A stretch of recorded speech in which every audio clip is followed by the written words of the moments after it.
Assalamualaikum warahmatullahi wabarakatuh. Alhamdulillah wassalatu wassalamu ala Rasulillah Sayyidina Muhammad ibn Abdullah wa ala alihi wa sahbihi wa man walah, amma ba'. Allah Subhanahu wa taala berfirman di dalam Al-Qur'an, ya ayyuhalladzina amanu kutiba alaikumusiyam kama kutiba alal ladzina min qablikum la'allakum tattaqun. Ayat ini menjelaskan tentang kewajiban berpuasa di bulan suci Ramadan, yang mana ayat ini diturunkan oleh Allah Subhanahu wa taala di bulan Sya'ban pada tahun kedua Hijriah. Di awal-awal orang-orang Islam, orang Muslim berpuasa, ayat-ayat ini turun, itu diwajibkan berpuasa ketika sudah sampai adzan subuh atau waktu subuh. Kemudian ketika berbuka di waktu maghrib, mereka itu dahulunya bisa atau boleh makan, minum dan lain sebagainya sampai sholat isya atau ketiduran. Nah, disinilah dahulu itu ada seseorang sahabat yang bernama Qais bin Syirham, itu pernah melakukan puasa karena memang dia pekerja keras, kuli, ya di bawah terik matahari lah.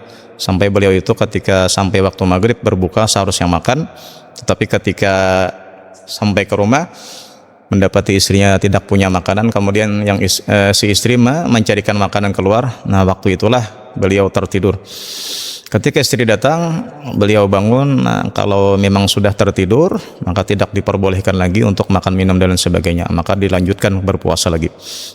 Nah, sampai pada besok harinya pun beliau bekerja di tengah terik matahari, dan saat itulah beliau pingsan karena memang tidak makan dan tidak minum. Dan disitulah pernah beliau datang kepada Rasulullah SAW mengadukan hal tersebut, bagaimana puasa ulun yang dari kemarin tidak makan-makan dan ketika waktu maghrib tidak ada makanan, kemudian dilanjut berpuasa lagi sampai besok harinya sampai siang dan beliau pingsan.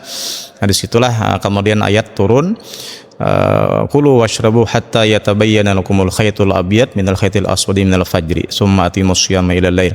Nah, disitulah Allah Ta'ala menurunkan ayat berikutnya adalah silahkan makan minum sampai timbul benderang, maksudnya sampai sholat fajar. Maka dari itulah kita diperbolehkan makan dan minum di waktu malam sampai waktu subuh.